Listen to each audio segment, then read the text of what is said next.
Yair Davidiy from Brit-Am, speaking to you from Jerusalem, the capital of Israel. We are now about to discuss one more proof showing that the 10 tribes of Israel today, as recognizable bodies of cohesive groups, are to be found amongst Western peoples. That is where the lost 10 tribes are to be found.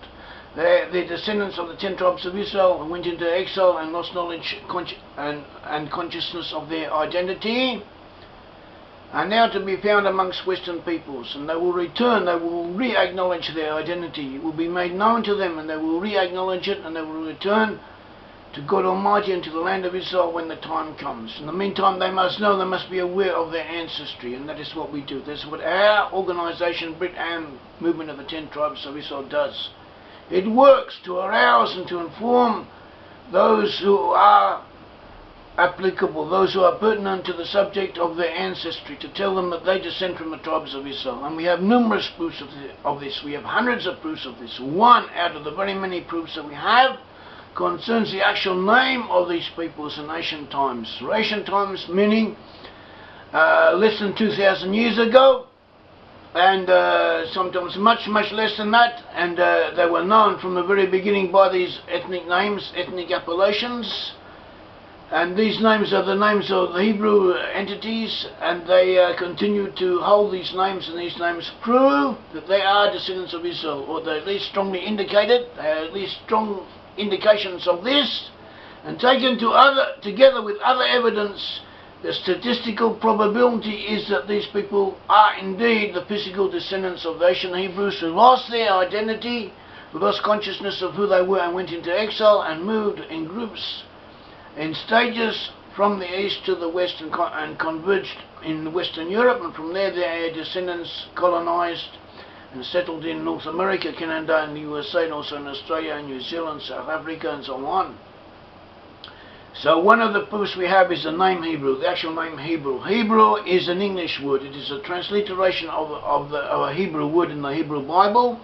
It is transliteration of the word Iveri or Iberi. It can be pronounced either way. Either way is actually good enough, is correct enough. In modern Hebrew it is pronounced as Iveri, but Iveri is also quite acceptable, since the same letter, a bait or a vait, is used in both cases, and this letter may be pronounced either way according to the known phonetic general rules, which do not reflect on the meaning of the word.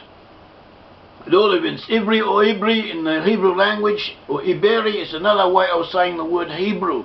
Hebrew is, in the Hebrew language, was pronounced or spoken as Iveri or Iberi. And now the ancient Celts, the so-called Celtic peoples who lived in first and Central Europe, they lived in Central Europe, but they expanded elsewhere.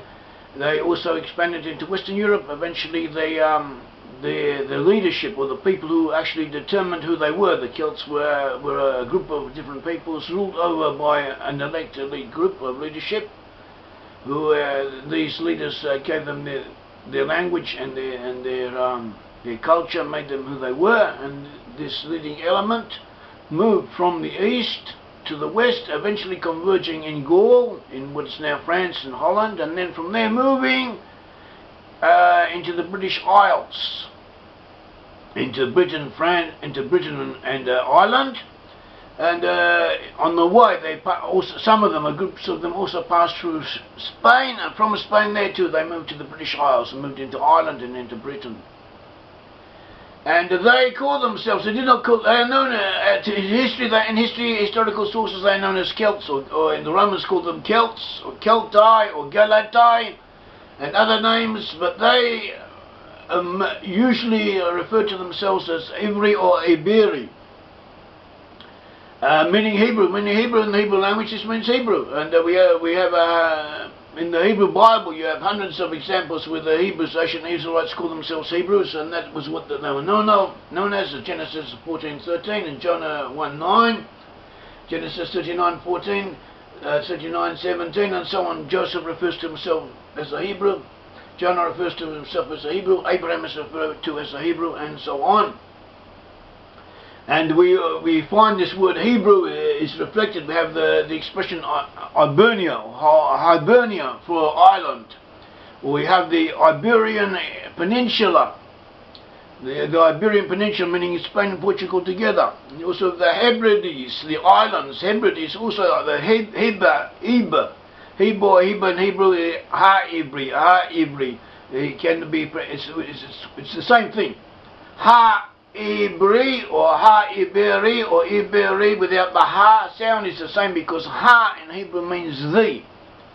So they're quite acceptable one way or the other, and also we find both these variations in the names that the Celts are applied to themselves. They will either call themselves Iberi or Hiberi or Iveri or Iveri, which is almost exactly the same as Hebrew. It is correct. They may have even spoken Hebrew tongue. In fact, they did. It is known they did speak a Hebrew language. They must have done, because they came from the nation Israelites. But I mean, even linguistically, it can be proved that the original tongue was a Hebraic language or something very similar to it. Linguistics have shown that the substratum of colloquial Welsh and Irish contained a Semitic-Hamitic element. In other words, a very similar mode of speech with the same grammatical principles as the Western Semites, as the Hebrews also spoke. And also we find a lot of words in the vocabulary. We also find signs of Hebrew connections. And this is accepted. That the Hebrews, that the Celts call themselves Iveri or Iberi, is accepted by mainstream scholars, but they give explanations of their own. Some people say that it comes from a word root meaning mistletoe. Mistletoe is a type of a plant that grows on oaks, not an oak tree. It's like a parasite that grows on an oak tree, but it is very useful. The Druids, who were the ancient holy priests of the Celtic peoples, they thought it was sacred. There was something sacred about it. So apparently it was called by something similar to Iveri or Iberi. Some people say that the name comes from that. Others say it comes from a word meaning swine. Other scholars have different explanations. No one really knows. It doesn't really matter. The bottom line is that is what they call themselves. They call themselves Hebrew. They call themselves a word meaning Hebrew, or sounding the same as the word Hebrew in the Hebrew language. And this is an indication. Not only do we have and this is an indication, quite a strong indication in its own right. It is a proof. Might be an absolute proof. One could say it is a coincidence, or there's other explanations for it. Maybe there is, maybe there are not. In the meantime, the onus of evidence is on the other side. We have a claim. It is a claim for us. It is a claim strengthening us, and it strengthens the body, overall, the great body of evidence that we do have, proving our case in this direction. That these peoples were originally from Hebrews, so they were originally of Israelite descent. Now, not only that, we also have the very name. We also have other evidence of the same similar nature, related evidence. The word Hebrew, or Iberi, in ancient Hebrew, comes from the root Ava or Aba. And this means, Ava means the other side. It means over. That's where we get the word over in English, or other. Both words come from the Hebrew word Ava, and this reflects upon what it means. It can also connote, Iveri can also mean a wanderer, someone who moves around. He moves from one other to the other. He moves over. He moves all over the place, and is an Iveri, a person who goes wandering around. A wanderer. That is one of the explanations of the word Hebrew in the Hebrew language. And even if that was not the origin, that was the connotation that it had, that it would have had on the popular level. So we find peoples who we also believe descend from the tribes of Israel, or part of the whole mass of people who came from the tribes of Israel and moved to the west. For instance, we have the Scots of Scotland. They call themselves Scoti, and probably the most accepted explanation of this word Scoti means a wanderer, someone who moves around. We also have the word Alban, also in Scotland, referring to a section of the Scots of Picts, and this word Alban, according to one explanation, also means wanderer. It has the same meaning as Scot. The Khazars had a name which in the Turkish also meant wanderer, also in other words meant someone who moves around, a Hebrew. And the Khazars were descended from the tribes of Israel, as we have shown elsewhere. We have a whole book dedicated to this subject and quite a few articles on our website. And the Khazars were related to the Picts of Scotland, as we have shown, as they themselves say, as the Scottish legends say, that they themselves say the Picts were part of the Agathyrsi, and this is also corroborated by Roman records, Latin records, saying the Agathyrsi moved from Thrace and moved from Eastern Europe over the seas to the ocean into Scotland and became the Picts. We also have the word Finn from the people of Finland, and the word Finn is also said to mean wanderer from German root Finra, and that's what the experts say. We identified the Finns of Finland with the 10 tribes of Israel, so this might be a coincidence, it might not, and nevertheless it ties in with the rest of what is happening. There's nothing, in the sense, nothing really happens by chance. Divine providence had its own reason, and so divine providence so wanted that the Finns, who are also from the 10 tribes of Israel, should be called by a name meaning wanderer, as to the Scots, as to the Albans, as to the Celts themselves in ancient times, the Iveri or the Iberi. Also the peoples who came, Germanic speaking and other speaking peoples who came from the east to the west with the Scythian invasions of Europe, the so-called barbarian invasions, were referred to by the Romans and by others as barbarians. This word barbarian is taken nowadays to mean someone who is not civilized, but actually it had ethnic implications. It referred to certain types of people. So Barbar in ancient Mesopotamia, and Sumer and Akkad in Syria and so on, Barbar was another way of saying the word Hebrew, Iberi or Hiberi, which is another way of the word for Hebrew, was synonymous with Barbar. Barbar was interconnected with it. So here too we have an indication that barbarians were originally named related to the Hebrews, and that shows it. So we may say that these peoples, very many of these peoples of ancient Western Europe, whom we identify as from the 10 tribes, and whose descendants many people in Western Europe are today, they either call themselves by a name that sounds the same as Hebrew in the Hebrew language, or they had ethnic names that mean the same as the word Hebrew did in the Hebrew language. Either way, this is already a beginning, a strong case for saying that these people actually were Hebrews, and we take this indication together with the more evidence. Just give you a quick, now that is the argument that is very strong, and that is quite convincing.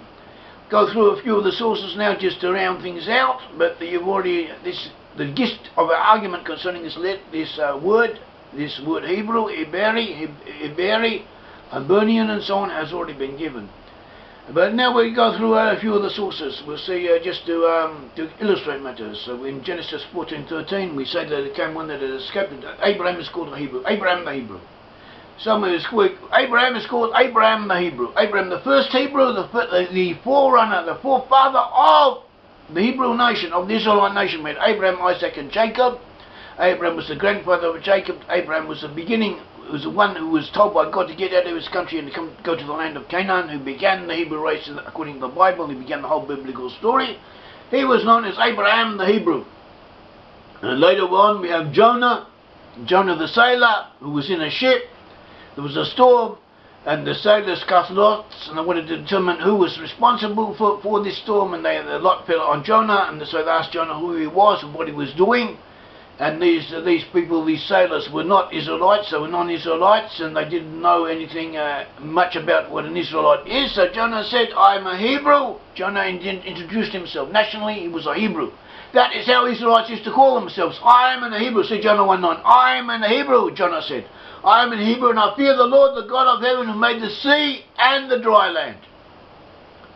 So there we have it. We also find that Joseph described himself as a Hebrew when he was introduced to Pharaoh, and Joseph was described by the servant of Pharaoh when he was speaking of Joseph as a Hebrew lad. And getting back to Jonah, we find that Jonah was going to Tarshish. Tarshish was a region in southwest Spain, and eventually Israelites from the 10 tribes did settle in Tarshish. They did settle in southwest Spain, and they moved all over the country. From the southwest and southeast they moved to the northwest. From there they eventually migrated into Ireland and into the British Isles, but on the way they left names behind them, they left place names behind them, and so we have the Iberian Peninsula, and we also have different names, Ebros River, different names in Spain that recall the Hebrew presence in this area, as well as other names. Other names, in addition to the name of Hebrew, we have other names, different names referring to the Israelite tribes, Israelite places, place names, and so on. We mentioned this, the Kuzas. The Kuzas were, according to some scholars, the word Kazar is a Turkish word from the root of Kazas, meaning gez, wanderer. In other words, they were called by a name that derived from a root meaning wanderer, which is the same as Hebrew, or has a similar meaning to how the word Hebrew was understood at a popular level. And so too regarding the word Scot, as we mentioned, and this may be seen in books on Scotland and books on Scottish history, it's quite well known. I know Scottish Myths by Robert Craig McLagan is one of the 1882 is one. He says that Scotty means wanderers, but so William Scott himself said that. Other people said it. McLagan also says that Albanach or Picts means wandering, so the Picts too were known as Hebrews, or had a name meaning the same as Hebrews. And we have different names. We also have in Britain we have quite a few names, not only with names with Hebrew, but also Abba. Abba is another way of saying Eber in Hebrew. Scotland we have quite a few names. We have Aberdeen, Aberfoyle, Aberdore, Aberargy, Aberufan. See, Bennett wrote a book on about symbols amongst Celtic peoples and Anglo-Saxon peoples, and he also mentions this, and this is well known. And 20 more places in Wales with this root name Aber from Eber, which is the same as what we have said. We also had, as we said, Hibernia was a name for Ireland. Iberia was a name for the Iberian Peninsula, Spain and Portugal. We had the Iberi people in southwest Ireland, the Iberi Ocean. East of Ireland, we had the Hebrides Islands. The city of York was known as Eboracum, or the city of the Iberi.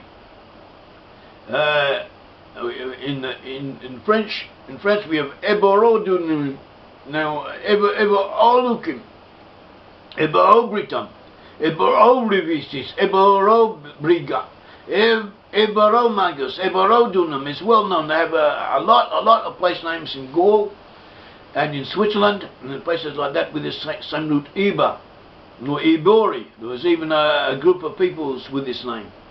And this is associated, is accepted. It's not an invention of ours, it's not something that we found. You can look it up in Henry Hubert, The Greatness and Decline of the Celts. He mentions it. There's quite a long section on it in London 1934. Also we have J. Mark Kelly, Celtic Civilization, Paris 1970. He was a great and well-known scholar. He also has a section on this. And earlier before him we had Frederic de Rougemont, the Arch de Bronze or the Sements on Occident, Paris 1866, which was a famous and important book. And he also speaks about this Iberi name for the Celtic people at some length. Another thing is that there are indications that the Dacians were people in southeast Europe, present-day Romania, who fought against the Romans, who were defeated by the Romans and eventually moved to the north, moved into Scandinavia. They moved into Denmark. In early medieval documents, Denmark was even named Dacia. This is well known at least in folklore and in legends, and also confirmed by archaeology that quite a significant group from Dacia, from the region of Dacia, moved into Scandinavia, especially into Denmark. And we have a record from the Roman Emperor Aurelian concerning some of his soldiers who were Dacians, who were remnants of the Dacia who were conscripted or hired as mercenaries into his army, and he refers to them as Hiberi. So, and these people were Israelites. They were Israelites of descent from the 10 tribes of Israel, and they moved to the west and to the north and converged with the rest of Israelites. And this is what we have said concerning the word Iberi. We have other names, other place names, other ethnic names, and they all have similar to what we have said. They all have a similarly point in the same direction. Each one adds to the other, corroborates the other, builds on the other, and the whole body of evidence must be taken as one holistic whole, showing that the peoples of Western and Northern Europe and their offshoots overseas are the 10 tribes of Israel. And this too is confirmed by biblical prophecy and also confirmed by rabbinical sources commenting on biblical prophecy and biblical sources. So thank you very much. This is Yair Davidiy from Brit-Am, Jerusalem. Thank you.